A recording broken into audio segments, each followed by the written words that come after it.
गरीब ना होता तो मर गए होते। मसीरा से अब्दुल्ला आए और सिराजुल नबी सल्लल्लाहु अलैहि वसल्लम की जुबान से तकरीर पेश करें।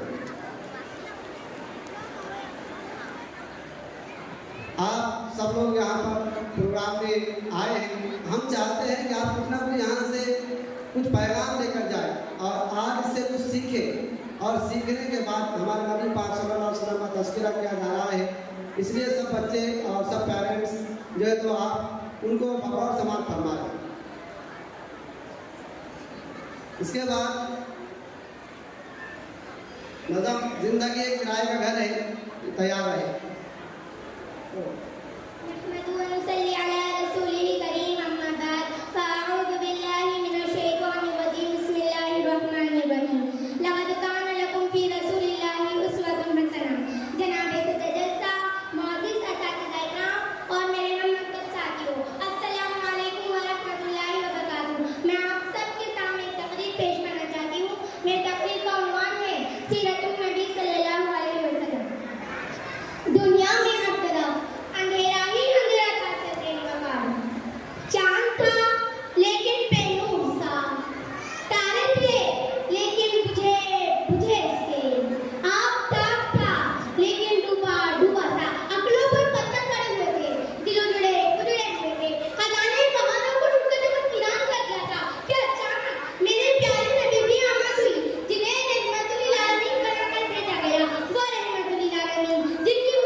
नज़ीरा शेख अब्दुल हामिद आपके सामने आप सल्लल्लाहु अलैहि वसल्लम की सीरत सलमान से तकरीर पेश कर रहे थे। कुछ इनाम आया है।